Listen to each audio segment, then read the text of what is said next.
That's good, right? What's up, guys? Yes. Hello, everyone. Sorry for the delay. Yes, we are here though. We are here. Appreciate all the people in there. Quite tired, but I'm here. All the real ones. All the real ones, our favorites. I feel like don't call Scott Scotty. I saw this the other day, and really? I feel you on that. When people call me Jamie or whatever, I'm not a fan. Well, I think Jamie's a little different than Scott. I agree, Yeah. but I get it. No, I will agree. never call Scott Scotty. Yeah, He's that's Scott fair. to me. That's fair. Makes me know that. All right. All right, we're gonna do this thing. What's that phrase? Let's kick this pig. I never understood. I've never heard one. of that. No. Never heard that one. Is it? Let's kick this pig. No. It's something like that. I could be wrong about that. Split the pig. I don't know. Either way, Yes. let's talk. All right. Ready to roll? Yes. Are you ready to roll? I'm ready to roll. I wasn't talking to you that Oh, time. okay. All right, here we go. Hey, hello. It is the Go Birds podcast presented by the Bet Parks Sportsbook and Casino app. And when you heard that, hey, it was like, hey, I'm tired. It was a long day at the airport yesterday. I didn't realize how much you go through traveling all the time during the season. It Welcome takes to it my out of you, buddy. 18 times a year. No, that's thick stretch. No. Fun It's time, like 10 or delayed 11. flights, late nights, early mornings. But I'm here talking to you, and everything's better. So I do want to say this off the top. Ooh, like, love a good off the top. I'm going to put like a hands up for both of us on this. Mhm. We apologize to the real ones. There's not been as many pods. Like, I feel like we were doing the everyday pod and felt like we were doing all the time. And then the off season happened. Like, I've been traveling. You're doing the thing. There's been no Go Birds radio. So just want to say we miss everybody. And sorry it hasn't been what it was. It's a great point. In terms of frequency. Look, and the daily thing was special. And that's why it was special. And look, when the Eagles make their Super Bowl run next year, you better believe we're going to have daily pods again. Yeah. Like, that's happening. But to your point, we've not... There you go. I'm a mess today. We've not had the radio show. No Go Birds radio. And we will be back April 1st. April 1st, we are supposed to be on. 1st, we'll be on the radio unless there's some spring training right now. Yeah, then, something there's will. no more spring training. At this point, I feel like something will happen. We'll be on the radio. We're supposed to be on the radio. And then eventually become, middle of April, back like normal and all that. Every week, all that. So I think that's hurt us and all that. But, like the daily pods are its own thing. And then, life stuff. Well, I wake up at 3:20. Well, I was gonna say, now, like, to, I'm obviously 1,000% not putting any blame on you, but it is crazy when you think about how much your life has changed. I know. Just like, and it's funny, like, I feel the impacts of that too, just in the way, even like small things like I'll come in and do the pod. Like we always used to do at 2:00. I come in now at 10 and there's just no parking. So I'm obviously the victim here in this situation. Oh yeah, for sure. No, but it's funny because there are so many like little things in my life that I noticed. Yeah. Like, for example, like my favorite text thread of all my text threads we've talked about on the air before or on the pod before. It's me and Jack. We have a really fun thread. Baseball guys. Elliot, for who've not heard, is like, it is literally Elliot's best spot. Elliot is awesome. He's awesome I'm on fire. The radio. He's awesome on here. Elliot makes me laugh in that thread more than any other texter that I text with at all times. It's like, funny because now after 7:00, you're just gone. Well, that's where I was going with this. That's my point. Is like, it's little stuff where it's like at night we all used to text about stuff and all that. Right. Now I wake up to like 30 texts between the two of you, and I'm like, well, I missed that. So it is different. So last night we're watching the World Base like all individually. I don't know if you watched it, I guess. Well, I fell asleep. Right. Okay. Yeah. So I was texting with Jack about something else on the side, but like I kept putting in the observations into the baseball guys, but in my head I'm like, he's sleeping. Like I might as well just send it to Jack, but no. But I love it. I love waking up to it. Yeah. But there's a lot of that type of stuff. Like even like just like little stuff that you wouldn't think about. That just comes up on a daily basis. Like, oh wait, I do that. I have to do that now instead. So it's just it is a big change. So that's what I'm trying to say. We will get there. Like we're all friends here. We're all Auto and Reel downloaders. We're trying our best to record as much as we can. You would just be floored at how much is getting in the way. Exactly. Yeah. And again, and I'll be in Arizona next week. Yes, and look, we do daily pods during the Super Bowl. We the heart and thought behind it all is we want to get you as many pods as we can. We love talking to you, and we appreciate you being here. Lots happening. And lots happened. So let's get into it because we're coming up later. A big pod announcement. Yes. Very excited about this. Very excited. That's coming up and a lot more to get to. But let's start with, I think, the biggest news since we last spoke. And I think, maybe a magic trick played by Howie Roseman, because we went into this offseason, and like we've talked about many times on this pod, the any poll that's out there, it doesn't matter if it's you, it's the station, or any Eagles beat putting out, it's like, who do you want to keep in the big three? Javon Hargrave, James Bradbury, CJGJ. And CJGJ is winning these polls 80%, 75%. Like, it was, we talked about, like, what is going on here? It's so astounding. Like, Javon Hargrave is a more important player, if nothing else. But, like, this guy that Eagles fans, like, loved and wanted back. And somehow, not only is he not coming back, and we'll get to that, but in not coming back, somehow Howie Roseman, who, you know, has done great things this offseason, keeping Bradbury and all that, but somehow has flipped around the narrative and flipped the whole thing with the early offer and this and that. Right. Where people are like, yeah, good. It's all good. Well, it's crazy. It is such a wild, like, I can't believe the reaction has been so like, you know, so no big deal. What's interesting is, and, you know, the pods we have been able to do, I've been pretty clear. Like, I would not have prioritized Chauncey. Real quick, can I give you a quick victory lap? Because of everyone out there, yes, you freaking nailed this offseason. I get so annoyed when people on the radio be like, no one thought James Bradbury is coming back. I'm like, one person did. Yeah. One person did, because I talk to him all the time about it. You were like, I don't think they're going to bring CJGG back. I don't believe this. Oh, they're prioritizing. Like, you've been all over this stuff all offseason. Yeah. So credit where due. Well, but here's what I'm going to call, and I don't know if this requires earmuffs or not, but I'm going to call bullshit on the Eagles. Ass requires earmuffs, but not. Yeah, shit. Well, yes. The curse word pod will come. Yes. We will have the curse word pod. That will happen. Here's my thing, right? So it's down, not even down, but as much as I've not been in the camp of, like, they have to get him, blah, blah, blah. Like, I would have matched that CJ contract. Yeah, I would have matched it. Like, look, I think that there's different levels of players. Like, I think CJ is a replacement level player, but for $6 million, he's a little better. Whatever. Right. You know what I mean? Yes, he's not. You don't think he's a top tier safety. I don't think he is. Like, I was thinking about this. He's like, where would you even rank him on top players on the defense last year? Well, it's a good point. Yeah, like, I don't know. Is he top definitely 8? Put the top 2 edge rushers above him. You would put Hargrave above him. Both corners. You put both corners above him. I mean, you could argue you put Brandon Graham with his production above him. You could argue at least. Yeah, no, it's interesting. But so here's my thing with this, like, whole, they wanted him back, blah, blah, blah. They did not want him back. It's like the Jalen Hurts Carson thing, where it's like, deep down, all of us believe a little bit that they had to draft him knowing that he could take over for Carson, right?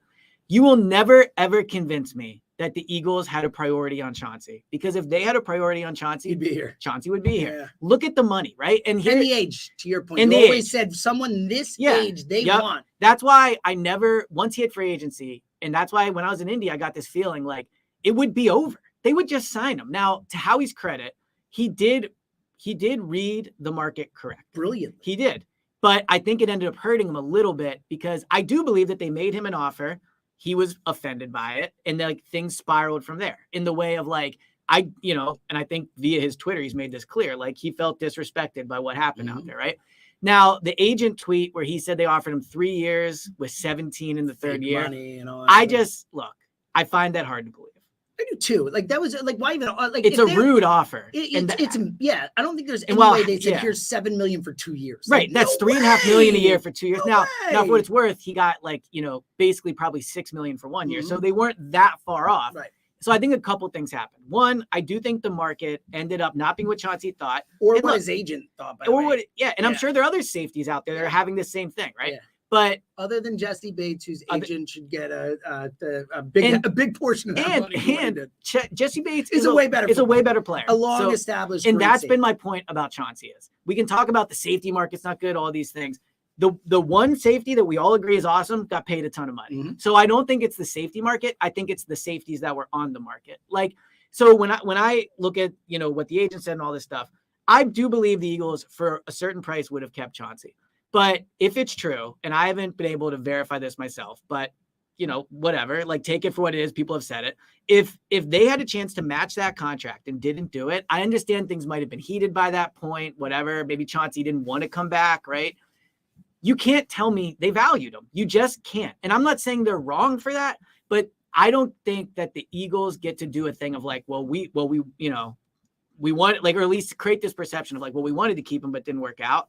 No, if you wanted him, he'd be here. And I'm okay with that decision. I don't think, like, I would have ultimately matched at the end because the money's so cheap, but I'm okay with the fact that they took Bradbury and Slay. And I think Cox's money is money better spent than on CJGJ. Like, Certainly a more important position. So more important position. Need. And I mean, you could argue just as good of a season, if not a better season. No, I think based on positional importance and stuff. But here's the other thing about Chauncey. And again, this is probably the result of me just talking about all the time. I don't want to come across like I'm continually shitting on Chauncey because I get that he's a young player with upside. He had like all that stuff. Like Chauncey was top 5 in the league in missed tackles last year. He was top 10 in the league in touchdowns allowed for safeties. Hold up. Top 5 missed tackles. He missed a bunch of games. Was he top 5 overall or in tackles per game? Among safeties, I'm sorry. But in tackles per game or overall? Overall missed tackles. I mean, he missed like 5 games. That's pretty bad. He was not a good tackler, right? Like, and I love how there's this perception of him now that he's a hard hitter because he had one hard hit in the Super Bowl. Like, it's fine. I don't need my safety to be a hard hitter. Chauncey's not a hard hitter. He like how many plays can we think of last year where he nailed somebody across the middle? The Super Bowl play, and there's probably another I'm forgetting, but there certainly isn't 4 or 5. So I think the Eagles were correct to evaluate Chauncey how they did. I think ultimately I would have matched for continuity and it's cheap, whatever. I also don't think it's fair now to do like Chauncey might have been a problem in the locker room. Like, I was going to ask you about that if you offered him a multi-year deal, then you can't also tell me you had concerns about. But how much do you think? Forget the locker room part of it. The social media, the talking in public, that type of again, I don't think in the locker room problem, but talking about your defensive coordinator, this and that. Do you think that stuff played a role at all in the? I mean, I'm sure they didn't like it, right. but again, if he was everything that the people that like fans and media, like whatever thought, then that stuff wouldn't matter. I think that maybe I don't think Chauncey's not back because of Twitter, flat out, point blank. I don't think that, but I'm sure it was annoying. Like you're in the middle of negotiating. It's not going well. He's tweeting about he's disrespected. He's tweeting goodbye to the Eagles. Just put any walk of life, any job. You're like negotiating with somebody and then the other person is like out talking about it publicly. I'm sure that they didn't like that right now, like obviously there's reporting in the NFL. You don't want to speculate where it comes from, but I'm sure the Eagles also made sure their message was out there, which is fine. But like ultimately my thing with GJ is this. I think I would have matched at the end. I think he was an overrated player in the way that the market dictated that, but also I think the importance of getting him back wasn't that important. And I think that the GJ cloud overshadows what I think has been a really good offseason for the Eagles. I think that if you at the beginning of the offseason would have listed, okay, let's rank the best players that could potentially leave. And we'll include Jason Kelce because he could have retired. I know he wasn't going to leave for another team, but he could have retired. You would have gone like Kelce, Slay, Hargrave, Bradbury. Kelce, Fletcher, maybe. Kelce, Hargrave. In some order, right? But they kept probably the top 4 or 5 players on that list. 4 of them, yeah. Hargrave. Hargrave, you're right. My bad. Hargrave. And but that's the one guy. That's the one guy they lost, right? So ultimately, I just maybe a simpler way to put it is this. I would rather have the guys they kept than the guys they lost. If it was, you could lose Kelce, Bradbury, Slay, Fletcher, and BG, but you get back Epps, TJ, Hargrave, and CJ. I would keep the group that they kept. I would too, for what it's worth. Now, the only concern, and I think it's a concern a lot of people have voiced, and I think it's where people get mad is the Fletcher Cox thing. Do you think it like the how he learned his lesson? He's not going to give, guys who've been great Eagles or whatever. Like, do you think he did? Was there any of that in that? Because I think we all agree what Brandon Graham took for 1 year is a no-brainer coming off his own. Jason Kelce was coming back no matter what. And we're all happy to have him. The Cox thing, though, he did have a nice year sacks-wise last year. There's still a lot of Eagles fans who thinks he takes plays off and does, and isn't necessarily the guy you want to bet on moving deeper in his career. He has declined for the most part, outside of a bit of a bounce back last year. Well, do you think Howie at all got a little sentimental, or do you think it's strictly positional, strictly player? Well, what's interesting about the sentimental thing is when they signed Fletcher to the 1 year, $14 million deal coming off of 2021, that was viewed as like sentimental, thank you money. He's not worth that. He ended up being really good. So you could argue that was the right decision. Like we can nitpick 14, 11, whatever. The Eagles are not as good in 2022 if they don't have Fletcher Cox. Now, could they have signed another young defensive tackle? It maybe, right? I get that point. But I think that when you look at the perception that Howie's being sentimental, right? That to me comes off of, and he said it, so I'm not going to say he's wrong, but I do think it's overplayed a little bit. If you look from after they won the Super Bowl in 2017, like after they won it and they went back to repeat, if you just go back and look, like what sentimental moves did he make? The sentimental moves came. Well, Jason Peters, but I guess like even he was in the second year of a new 3-year deal. Like financially, it was hard to move on from him.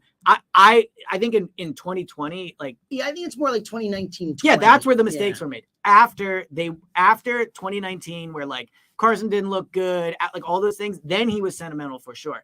But these are different time frames. Like the Eagles are in their 2017, 2018 offseason. And if you look at that offseason, he got rid of Torrey Smith. He got rid of Vinny Curry. Brent Selleck retired. He didn't re-sign Darren Sproles until I think training camp, if I remember correctly. And Darren Sproles was like a third string running back. Whatever. If you look, he wasn't that sentimental that offseason. And if you look at guys he could have moved on from then, it really is just Jason Peters. Well, and the Alshon thing. But who in their right mind would have moved on from I know, Alshon? but it was the whole like the injury and then you know the IR and they had all that stuff. But I agree. The point I'm making is that was later on, right? I think it was that and then they extended, they did the restructuring. That was the biggest mistake. They're there the years later. Yeah, and that's when that was the Alshon thing, and his injury was devastating. But like, yes, that was a big mistake by Howie to do what he did with that money. But what I'm saying is when you think about this, the idea that Howie's sentimental, I'm not sure it's based in as much fact as we give it credence. Is that the right way to say it? As we give it credence? Because if you look at this offseason, all of us agree Kelsey should be back. Like all of us. Brandon Graham for that money, is almost anything, right? Yeah. So like Fletcher Cox would be the one. But Fletcher had more money from the Jets for what it's worth. So like it wasn't like Howie is out here offering giving him something 10. that no one else would. Yeah. Right. And I think Fletcher's an important player. Now, I don't know the defensive tackle market as well as the Eagles should know it. So is there a player out there that they could have signed for similar money that's younger, that is an upside signing? Maybe. But I also think part of where the Eagles are at is they're trying to go back and win a Super Bowl. Yeah. And they should. In the conference they're in with the quarterback they have, they should be going. I think the ineptitude of the NFC East has to make the Eagles view this differently. The NFC period. Yeah, NFC period, correct. Yeah. So when I look at Fletcher, Kelsey, and BG, again, individually, I think they're all fine decisions. If you want to say collectively he's bringing back too many old players, it's an interesting discussion. But if you look at the offense is extremely young. The receivers are young. Goddard's young. Hurts is young. Mailata's relatively young. Juergen's going to be in his second year. Dickerson, right? The running backs are all young now, right? So they have a lot of youth on the offensive side of the ball that they didn't have in 2017. In 2017, they were old. Wentz was coming off a major injury and was older than Hurts.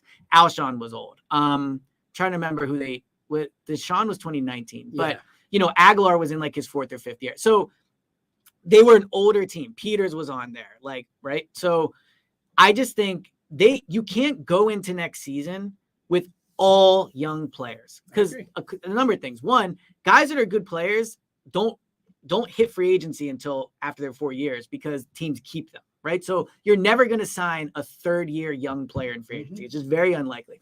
But also, if you're going to be really young on offense, and then on defense, they are older for sure.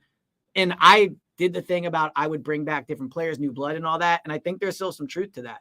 But I think it is going to be a benefit that they have 3 guys or 4 guys if you include Lane that have played in a Super Bowl and then had to go back. Like there's good experience that can be gained from that. So when I look at the decision to bring back the older players and was it the right or wrong one? I think it was the right one. Now, could they get hurt in training camp? Sure. Are they more likely to get hurt because they're older? I guess. I'm not sure if there's science for that, but sure. Let's just say there is.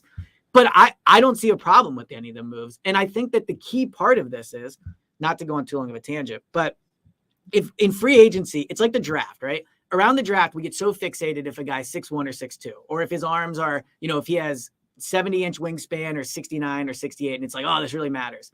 I think in free agency, sometimes age matters, but it gets oversold. The Eagles brought back the best players that were like Kelsey is better than CJ GJ. Slay, Hargrave's debatable. Hargrave's the one, but outside of that, like they were always going to lose. They brought back their best players. So while they're older, they're better, and that's part of the equation. Yeah, look, I think considering what we expected coming into the offseason, and again, shout out to, Howie has become a master at messaging and at controlling the narrative. And the CJG thing is as a masterclass in terms of one guy, the entire CJ's not helping himself either. He's not, but again, this guy signed for $6.5 million. Yeah. And the Eagles didn't match it. The Eagles didn't sign him before all this stuff. It's like this fan base wanted him so desperately. And the vast majority of the fan base is like, oh, CJGJ screwed up. Sucks for him. Like, see you later. Like, it's amazing that he's done this. But Howie has done a great job with that across the board. And I think heading into this offseason, I think he did a really good job of like setting low expectations, saying we're going to lose guys. And they have.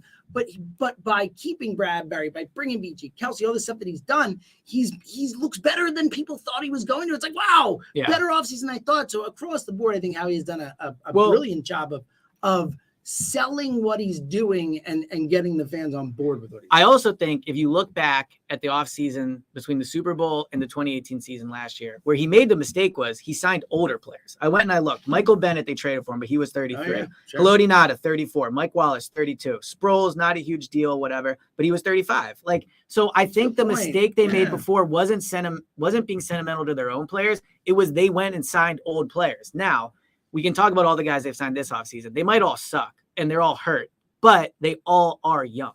Like they're all, 26, 27-ish. The safety Evans, I'm not sure of his age off the top of my head. He's been hurt a ton. Yeah, a ton. But like they're not signing mid-30s guys like they did before. And I think that's a big part of what made them get old and slow quick is they brought in old guys. They already had an older roster, but then they made it older by bringing in old guys. They're at least signing younger guys. They might suck. They might not be good, but they are at least young for what it's worth for everyone worried about the age. All right, I want to talk about those guys in a sec, Morrow and Evans and all that. We'll get to that in a minute. And also coming up later for our final thought, I have so many final thoughts. Okay, good, because mine today is as Elliot a final thought as I maybe have ever had. It's the kind of thing where when it comes out of my mouth, people are going to be like, wait, was that Elliot? I'm excited to hear it. And I'm really intrigued to see what you think of it. All right. Okay, so we'll get there. But we said big show announcement before.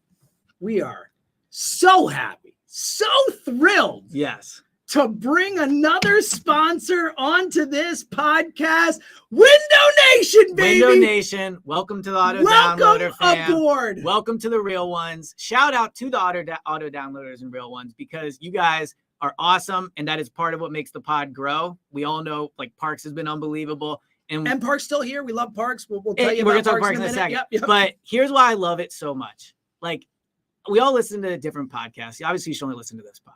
But we hear people do ads for things that they have no idea what's going on. Right? Totally. How many times have I brought up being afraid of my house? It's all you talk about. It's your siding, windows, wind, rain. Yep. So to partner up and to have someone on the pod now that I know I can call when I'm worried about my house, frankly, is unbelievable. Again, how windy was it last week? Unbelievably windy, right? So I have a small piece of siding on my house that is moving whenever I'm being mature about it. I'm not flipping out. But you're talking about it right now. No big deal. Right, yeah. But what's awesome is, like, I went to windownation.com and they do siding. It's amazing. It's unbelievable. So and I kid you not, it made me calmer. Like, knowing that I have someone in my pocket that can help is unbelievable. So super excited to have them on board. I mean, we're going to have all types of fun with this in terms of talking about our houses, windows into our lives. Like, there's going to be a lot of fun. But the other fun part about it is this. They got some great deals going. Love great deals. If you are a homeowner, real quick, Ellie. What do you love? There is not just my wife, Emily Sullivan. Yes. There is nothing on this planet that she loves more than a deal. Yeah. She loves deals. Honestly, I could buy something that we don't need at all in our house as long as it's a good deal. Sure. And you know what I've been really into recently? And I'm not just saying this, 0% financing. I think when I was younger, but when I was younger, I don't think I appreciated it as much. Yeah, I didn't really get it. I was kind of like, you literally just pay the same price over time. It's like having a credit card that doesn't impact your credit. Yep. So anyway, we're excited to have them on board. We're going to be talking about houses, all these things. I want to read you all their specials because we want you guys to take advantage of it. So look, here's another benefit of it. Nationwide, energy prices have increased 14% since last year. That's a wild stat. I feel like that should be on the news. Yeah. It isn't, but here's the good news. It isn't too late to do anything about it. If you're a homeowner, you have higher energy bills, this is going to help you out. Beat the spring rush it feels like spring outside. Beat the spring rush with the last month off. Spring. Oh, yeah, you're right. March 22nd now. Yeah. I always forget when it's going to be spring. Mm-hmm. So here's a special they have, and I think this is pretty sick. I might do it after I fix the siding issue, which they are going to help me with. You get 2 windows free with every 2 you buy, with 0 payment, 0 down payment, 0 monthly payments, and you pay 0 interest for 24 months. So I'm not saying the windows are free, but it's certainly in your pocket. It'll probably feel that way. Zero down payment, 0 monthly payments, 0 interest for 24 months. New windows will pay for themselves with the energy savings that you're going to get on the bills, and you will pay nothing for 2 full years with 0% financing, saving you hundreds of dollars. Go to the window company that has installed over 2 million windows. That's a ton of windows. By installers with over a decade of experience, only using the top of the line installation materials. So how can you do this? You call 866-90-NATION and get 2 windows free with every 2 you buy with no limit. So if you got a big house, like you're rich out there, you can get a lot of windows. Plus, make no down payments, no down payment, no payments, and no interest on your payments for 24 months. Call Window Nation today, 866-90-NATION, windownation.com. You can tell them Elliott Shore Park sent you, but also tell them James Seltzer. James Seltzer said you. And honestly, I feel like if you tell them you're a real one auto downloader, they might get that too. I love that. Yeah. Go on and say, I'm an auto downloader and see what face they make at you, and they'll either know what they want. So that's the new thing with the pod. We're a Window Nation pod, and that'll help you guys out. Yeah, I might need to go. And I got a little leak in my window too. There's nothing worse than like it's raining and then there's water coming to your house. Like it is honest to God truth. And the energy thing is true too. Like that really matters. Like you can really save with heating, with insulation, with all that type of stuff. So I will say Kristen handles all the bills in the house. But maybe I'll go to her and be like, so I've heard you're paying 14% more on interest on anything you need to. Do I need to take this over? Bro, I haven't paid a bill at my house in a decade. Well, we should probably highlight, we help pay them. We just have no idea. We contribute money. Right, yes. But in terms of when they're due, what they cost, there's a reason I have over an 800 credit score, and it has nothing to do with what a flex. Okay. Yes, it was. So welcome to the family. Welcome to the family. Speaking of the family, download the Bet Parks Sportsbook and Casino app, especially if you just went through, the last weekend's basketball action. Yes. You were not on that. I was texting Elliott. I know you were. I was in my bag, buddy. So preview for tomorrow, for the Parks Picks pod tomorrow, I'll give you a little trick. I had some real success with something from a college basketball. Oh, you were telling me about that. Telling you. And then it's always like when people give you betting tips, you're like, oh, that's cool. But deep down, you're like, you were sending me all the screenshots. I was sending you the screenshots. Like I was winning money with this, and I was just doing the same thing throughout. So pretty cool thing. We'll talk about that tomorrow. But, you got to download the app to do this with us. We've been having so much fun gambling on the tournament, gambling on all this action. And, of course, starting to get in some football futures action. We'll talk more about that. And even more importantly, next week, early in the week, the MLB over-unders pod, railing through them all. So we'll go through all that. But you got to download the app and have some fun with us to make this happen. The app is easy to use. It's intuitive. It is fun. And again, you can download it in the App Store, Google Play Store, or at betparks.com. Use our promo code GoBirds. That's GOBIRDS to get $750 in site credit back if you are not a winner. Again, so much fun. And for this weekend's basketball, do it now because coming up tomorrow, we got more basketball and it's going to be awesome. So you must be 21 and present in Pennsylvania, New Jersey. Give them a problem, call 1-800 Gambler. All right. Boom. Thank you to everyone. Window Nation Parks, we love you both. Yes. So much. All right. Let's start with Morrow because that one, I believe, him first. Either way, I think that was the most recent. And it went Morrow, Greedy Williams. I think Evans. I forgot about Greedy. Okay, so so let's go in order. Let's go. Well, actually, let's go with Morrow first because I think the Greedy and Evans thing are not guys who are probably going to start for this team. There's a real chance that Nicholas Morrow is one of your starting linebackers this year. Your thoughts? Here's Greedy's not going to start. Presumably. I think he's the one I'm most excited about. Now, I will say they could move Avante to safety and start I was going to say this at nickel. Now, I don't know if I'll have to look. I forgot to look up if he's played nickel. I know he's more on the outside, I believe. But here's what I would caution people on like their low money, low risk signings. They were also priority signings. Like these guys were signed within the first week of free agency. And very, very rarely do the Eagles sign a player in the first week of free agency. And does that player not end up playing a major role? Like they've had misses where guys just aren't good. But I think these are guys they targeted. Now, and I think they targeted them for a few reasons. One, because the Eagles don't have a ton of money to spend because they're signing their own players. For what it's worth, I was on Over the Cap yesterday, and I've been paying attention to cap stuff for, I don't know, really closely for probably 7 or 8 years. I've never seen them in the negative. The Eagles are in the negative. Wow. Now, the Slade deal isn't in, so that impacts it. I'm just saying the visual of seeing the Eagles in the red, I've never seen it. Wow. So, well, we keep saying, and I know it's the restructure, and I'm sure the lane thing will happen and all that, but like the whole time, I think a lot of Eagles fans are just like, what? Yeah. Where's it? Didn't we have no money at all? Like, Right. how are we bringing Bradbury back? How'd they do this? How is Cox getting this? And if they want, 14 million for Kelsey, like what? And once the Slade numbers come in, and I firmly believe Lane is going to restructure. I think they could be up to 20 million. So it's going to change like that. And real quick, something that you've talked about many years before, like the number that, like, how he always carries money. It's always the 10. So like whatever the number is, like I subtract 10 from exactly. it. Yeah, and they have to pay 2 first-round picks this year. Great point. But so Greedy Williams, not Evans, necessarily they might trade. True. And in the second-round pick. So Greedy Williams, Evans, and Nicholas Morrow, I think it's how you pronounce it. Morrow. Here would be my macro take on them. They're all like young upside. Well, Evans not. Williams and Morrow, I think, are young upside signings. Morrow has missed time with injury. Greedy Williams has missed time with injury. Evans missed 3 seasons with an Achilles, which is wild. Now, I will say he was on the up. He was improving before he got hurt. He played second-round pick. He played on the Saints last year. Their defense was good. So, and he played a decent amount of snaps. I think it was almost 40%. The linebacker Morrow played 100% of the snaps for the Bears last year. The Bears defense was not that great, but 100% of snaps is still 100% of the snaps. No. And so he's played a lot of snaps, played with the Raiders a fair amount too. Played a lot with the Raiders. He was at 70 in the seasons he's played, and he missed a season due to injury. But in the seasons he's played, his last 3 years, he's been over 70% of the snaps. So I do think they're coming in saying, ideally N'Kobe beats, ideally other people get snaps, but I think they're into the idea of him playing. Mm-hmm. I don't think this is, he's just here to play special teams and be inactive. I think they are thinking he can be a contributing player. So there's that. So I'm in on the Morrow signing. I think it's a good upside. Like, again, I don't think linebackers are super important. So I don't think they have to go out and make a big move at the position. So if you want to take a chance on them, they correctly evaluated TJ. They correctly evaluated Kaiser. Maybe they get the benefit of the doubt on this one. And I like the fact that he's young. Again, when they won the Super Bowl in 2017, they signed old players. I like the fact he's young. He's a former safety. So, I'm going to assume he's fast. I haven't watched his tape yet, but if you're a former safety, I'm guessing one of your benefits is speed. So I'm okay with that signing. Greedy Williams, high upside guy, LSU corner, which I like. Another second-round draft pick. Yeah, even just like a small thing, and this is a very Elliott observation.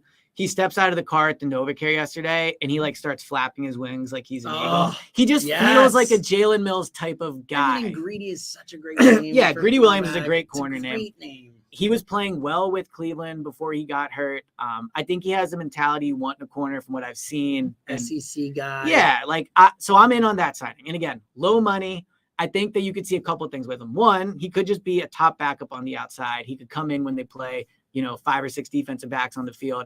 Or it could be they move Avonte to safety and he's your nickel. Now, I think he's a little tall for a nickel, if I'm not mistaken. But, maybe I'm just thinking Avonte because Avonte is small.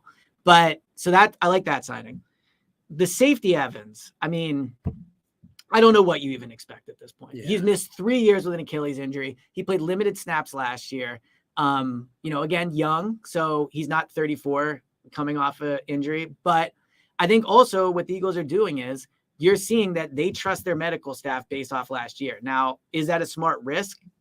I don't know. I think injury stuff, they get credit for it, but it's also mostly luck. Yeah. So I think, again, we mentioned this before. I do think the fact that, that NFL PA poll that came out ranking all the teams and different things, like all the stuff that relates to like training and health and stuff, like the Eagles were really highly rated, strength and conditioning, like all that. So, and it probably made them appealing to these. I'm sure it did. So at least it's something where it does, like, they have at least some reason to believe that outside of just the success they had. Yeah. So I'm fine with the signings. I think they have to add other safeties. I don't think you can go into the season with Reed Blankenship and Evans. Yeah. I don't think you can count on Evans for anything. Like, I think this is upside play. But again, he did play last year. He's not coming off the 3 straight years. Right. But I agree with you. You can look at him and say, all right, got it. Like, I just think you 100%. got, he could battle for a job, bring it up, whatever. But like, I just don't think you can say, all right, we trust this guy to be. And I also don't think you can go into, especially with Blankenship. Yeah, I don't think you can go into the season trusting Blankenship. I like Blankenship. I think he has upside, but you can't go into the season with like him, Evans, Kayvon Wallace, and a safety you drafted in the 3rd round. They have to add a veteran there. And I think that's part of replacing CJ in the way that, look, CJ was a risk taker. And part of it led to interceptions, but it also led to blown coverages. It led to bad tackling angles for missed tackles. I think if you're going to have Bradbury, Slay, and let's assume Avante stays at nickel, you're going to play a coverage that is built with not giving up big plays. I don't know. I'm okay with bringing in like a 29-year-old, 30-year-old Adrian Amos, just having him. He's more of an in-the-box safety, but a veteran that has played the position for a few years. Just say the name. What? Jalen Mills. What about that? Well, the funny Jalen Mills thing is when he left in 2020, so at like the offseason when he left, he had better grades from Pro Football Focus than CJ did. Everybody was okay with Jalen leaving, right? Mm-hmm. And everyone wanted CJ back. Mm-hmm. So whatever. I don't know how I feel about Jalen coming back. What do you think? Look, I think with the situation they're in at safety, he knows the position. He knows the city. He just played for Belichick for a couple of years. I think he might have been bad. He might have been, but look, I'm not saying it's a great answer. Right. I agree. I'd rather have Adrian Amos. I think he's more talented safety than Mills is. But like we're talking McMills, McLeod, like we're talking about these kind of older guys on the back end. I would not bring in McLeod. No, I'm just saying. I'm naming the names that I've seen out there. That I've seen people. John Johnson. Sure, not the WIP. Not Jan Janssen. Yes. I think we should make that official. He's only Janssen. If they sign John Johnson, he has to then be Jan Janssen. Yes. Yeah. But yeah, I think that I'm with you. I think they need to bring especially if we're talking about Evans and we're talking about Blake, they need to bring in someone who has played more than a year of the NFL of safety of that. And so John Johnson, to me, they liked him before he signed with the Browns. He plays, if you look at where he lined up last year, he lined up in very similar spots to Marcus Epps. So I think he makes sense to replace Epps. And then Adrian Amos or Jalen Mills, I think is more of a CJ, can come up on the line if he needs to type of thing. My only concern with Jalen, and I'm a big Jalen guy. I defended Jalen to the death when he was here. I do wonder, Jalen's a big personality. He was here before he left. Do you want to mess with what you got? Kind of thing, bringing in somebody who kind of does things a different way. Yeah, and I think Jalen's a great guy. The teammates really like him. Well, I just think that's part of it. You talked about before with the. Yeah, he went there and had to come back, and Yeah, so. That would be my only hesitation with Jalen. That, and let's be honest, I do not know if he was good. Same. I know his Pro Football Focus scores were not good last year, but that's not the end all be all. Mm-hmm. So I would be okay with Mills, but I would be more into Adrian Amos, John Johnson. I mean, the guy that we should also talk about is Kevin Byard. Byard, yeah. Byard. I mean, he's like one of the best safeties in the league, according to Pro Football Focus. His stats are there. He's from Philly. Now, the issue with him is he's still on the Titans. There's a whole could be traded. Well, that's the problem. He makes a lot of money. Yeah. His base salary, I think, is $13 million. Yeah. So the Eagles have to restructure. They would restructure. Yeah. They would have to. So you could, bring him in. You give him more guaranteed. You stretch him over 3 years. I think it could be worked out. Now that I'd be really into that. He's a better safety than CJ. So would you want to spend your resources there? I mean, we're talking about a multi-year thing. I mean, you've talked about. Well, I think he's a better player.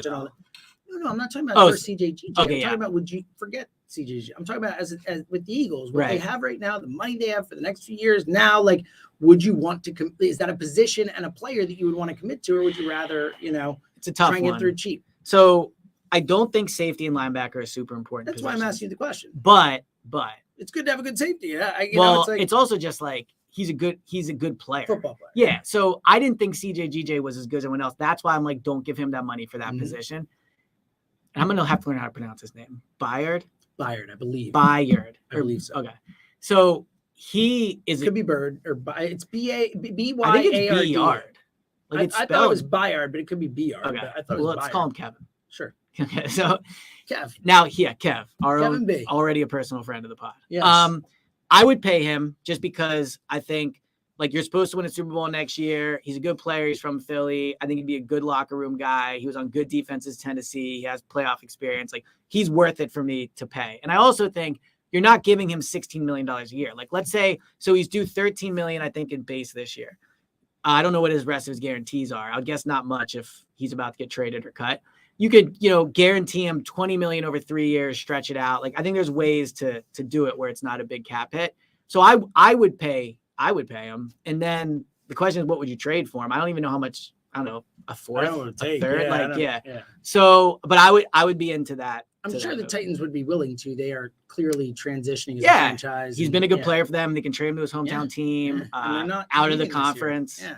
So I think that is definitely someone else. No, it's a really interesting name to throw out there. And I think one obvious Eagles fans would get excited about. It's just a question of, the money and all that. Yes. Just quickly before we move on, and maybe you don't know the answer to this because Desai hasn't been here. You guys haven't really talked to him and all that type of stuff. But how much? Because we know philosophically the Eagles don't really, value linebackers, don't really value safeties historically. Now they've had some great safeties here. And stuff. Do you think with Desai? Do you think Desai feels that way? Do you think that obviously they're building the defense? I mean, the best answer I think I could give to that is I don't think they'd hire him if he did have a similar philosophical feel. Right. Yeah. I think that's sometimes something that gets lost in the whole, Howie's too involved and Nick. Yeah, like every company, and I get there's benefits to hiring people that have different beliefs in you, and I'm sure there's things he has different beliefs in, but like fundamentally, you want to hire people that you're all going to row the boat in the same way. So that you believe in the same thing. Yeah. Type of thing. So I would be. I mean, and look, the Nicholas Morrow signing kind of points to this. So yeah, I would be surprised if they invested big money. I don't think Kevin Byard is big money at safety, but I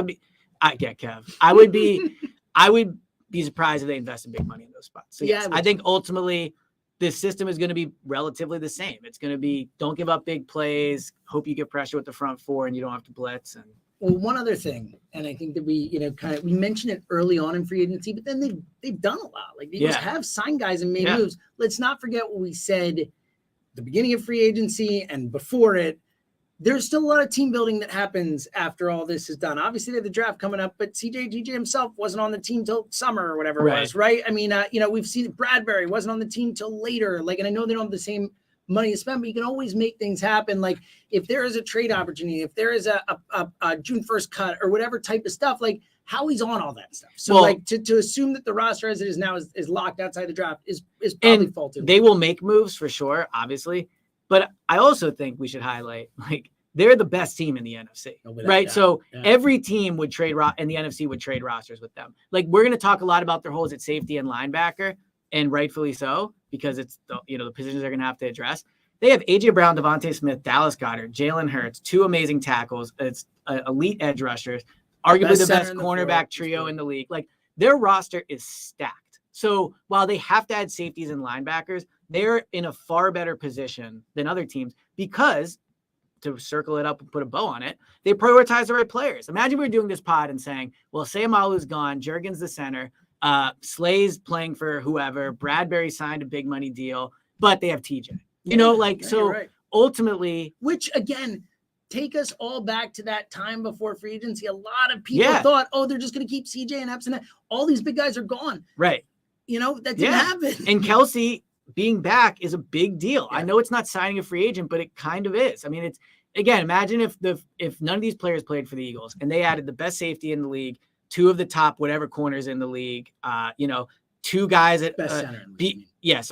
A guy that had double-digit sacks last year in BG, a guy in Fletcher Cox that, had 7.5, 8. I think only 5 or 6 defensive tackles had more sacks than him. So they've retained really talented players at the important spots. Now it's just about filling out the rest of the roster. All right, outside the draft, what's next in your mind? Like, do you think there are still going to be a couple more of these Morrow type signings at these positions, or do you think Howie's going to go to the draft and then kind of reevaluate and figure it out? I think they're going to try to add depth on the lines, and I think that's where the need is.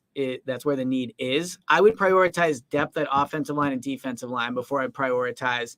Kev is a difference because he's like a difference making player, but I would prioritize putting money there before the other positions.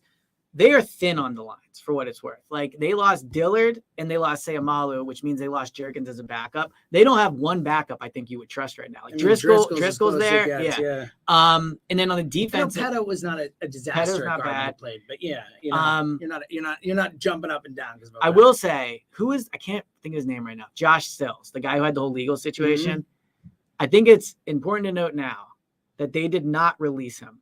Like, I think they view. Wow, really? I didn't even think he's on the commissioner. And look, I trust him to make the right decision with that. The legal whatever, right? They like him. Like, they kept him on the 53. Like, if he wasn't going through the situation he was, I think they'd be talking about him as a guy that can be a top backup next year. Wow. He plays tackle. He plays interior. So just putting that out there. I don't think you can trust. No. I might be in jail soon. Yes, right. But just throwing that out I'm there. I'm good on Josh Sills. I agree. Yeah. I'm just saying when we talk about the guys they have. Notable. You're right. They could have just cut him right away and they put him on the. And they didn't. At defensive tackles, at the line, they're really thin at defensive tackle. So I think they need to add players there. How they won last year, Jalen was awesome, all these things. The best teams win with the line of scrimmages. That's how they won last year. And they have to add bodies there. So I think that's the next step for them. I think you'll see them add guys there. I don't think they'll go into the draft with an obvious need. I think they'll go in the draft and like bigger than it is. I mean, right. Safety is a need. Correct. Like, yeah, yes. I know. I think at 10, they'll just, it sounds stupid and generic, but I do think they'll take the best player. They'll take the best player and they'll take a position. Speaking of which, and we're going to get to our final thought in a sec, but B. John Robinson in town, your thought? I mean, and look, they host so many guys who right. most of the guys they don't draft and all that, but like, you know, certainly notable when he's, Philly. I swing so violently back and forth on this. Mm-hmm. Part of me says, like, an analogy I can think of is if you're out buying a car and you're like, all right, I have $20,000 to spend. And you see a car and you're like, God, that's a cool car. And it's $30,000. You can talk yourself into it, but deep down, like, I shouldn't be doing this. Shouldn't do this. I think that's how I feel about Bijan Robinson. It's a good analogy. It's fun to draft him. If you do it, you're just like, well, he's awesome. We did it. But deep down, you're not making a good decision. Yeah. So if they did it and we're doing a post-draft pod on it, I will sit here and go, their offense is unbelievable. He'll be an instant impact player. I'm down with it. But it's like explain to somebody like I bought a car at $10,000 above my budget with a monthly payment I can't afford. Because I just wanted it. Yeah, exactly. Yeah. And sometimes in life, I guess you just make those decisions. Yeah, look, if they win a Super Bowl because Bijan Robinson is one of the best offensive players on the field, we're all gonna be like, great job, who cares? But when you're smart organizations do not take a running back high. And the running backs that have been taken high have really not worked out. Like Christian McCaffrey's awesome. He did nothing in Carolina. Yeah, but I mean, he's been a great player at least. I mean, I will say, generally, historically speaking, like if a running back goes that high, they're usually a pretty damn good player. Like they should not worth the resource per se, but like Saquon Barkley, damn good player. Like Todd Gurley, damn good player. Like those guys who go that high, it's generally because they are truly elite. And to counter my own point, they also generally go to bad teams. Well, a team in the top 10 is not normally coming off a Super Bowl. No, you're right. So he's joining a better roster. No, it's a great point. Yeah. But I just don't see it. Like I can't maybe if they trade back to like 20 or something like that, and he's on the board or something like that. Like I can't see. They would have taken McCaffrey. I know. So it's possible. I understand. It's just like the idea of Howie taking a running back at 10. It's just like one of those things that doesn't compute. Right. It goes against everything I believe. Like, I don't know. It's not the player. Yeah. I think they need another running back, but I can't talk myself into it being the right decision. And it might not be, but it also could, put them over But he could come be awesome. Yeah, I agree with that too. All right, let's get final thoughts. I know you got something coming up in a few, so let's get out of here. What do you got for your final thought? You want me to do it first, or you want? So you can. I'll go quick because it sounds like yours is. All right, so mine's not long. It's just it's a very Elliott take. All right, go ahead. My take after flying yesterday. This is the kind of thing where Elliott's like, what do you I don't think you should be allowed to talk on planes to other people. I think that's a phenomenal take. I think everyone has to. It is a very Elliott take. Yeah. It is, right? Yeah. Read your book, whatever. Like everyone's like yammering and stuff. I'm like, just let me read my book. I'm on a plane right now. Okay. What are you talking about? You don't even know this person. You're like chatting it up. Like, and here's the other thing too. Like when you all see like 5 or 6 people on a plane and they're all like, being like, oh, it's like, all right, we get it. You're here to have a fun time. Yes, we have people talking across aisles. It's like, stop it. Do it in 2 hours when you land. You can hang out when you land. We get it. You're having fun drinking. People are sleeping. People are reading. People are whatever. I'm so happy I'm bored. I agree. It is a very Elliott take. And I think it's annoying in the way where I think it makes me uncomfortable sometimes. I'm like, I hope they don't talk to me. And my God, it's like, all right, enough. I think it's a good take. I agree. No talking. And it's not that crazy. There's quiet cars on the train. Yeah, it wasn't like the craziest thing ever, but I was like, this is an Elliott take, and I really feel strongly about it. So I'm so happy you're with me. I have discovered the most unreal reality show I've ever seen. And I'm honestly surprised they're allowed to make it. Wow. Okay. So here's how coming from someone who knows their reality. Here's how crazy it is. I tweeted, I found the most insane reality show. People knew what it was. And I didn't say the name, and I had multiple people tweet me about it. Oh, you're watching this. Yeah. Okay. All right. So it's called MILF Manor. So it's not like a porn thing. It's on, I think it's on TLC or Bravo, like MILF a pretty, Manor? like a generic type station. Yeah, like you don't pay extra to get this. Sure. Like, okay, so here's the show. So the whole concept of the show is older women that like to date younger guys. And so so they put 8 women that I think they're all above their 50s, maybe like late 40s, that go on an island or, like an island or whatever. And the whole setup is it's a love show where they're going to put 8 younger guys on the island. So it's 8 older women, 8 younger guys. But here's the twist. Oh, there's a twist. The guys on the island are their sons. So what? yes. So like that is horrifying. The 8 women. What is happening right now? So the 8 women on the show. So they're like seeing their sons with the. Oh my Correct. God! This is horrifying. Who let this happen? It is the creepiest thing I've. It's horrifying. James, I'm sick to my stomach. Listen to this. Listen to this thing they did. So they did like a game, I guess I would call it. Like honestly, I'm really like.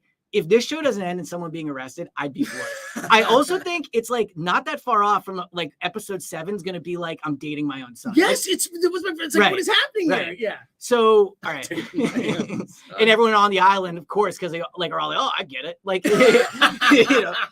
But so the last episode we watched, they did a game where all the sons took their shirts off. They blindfolded the moms, and each mom went down the like 1, 2, 3, 4, 5, 6, 7, 8.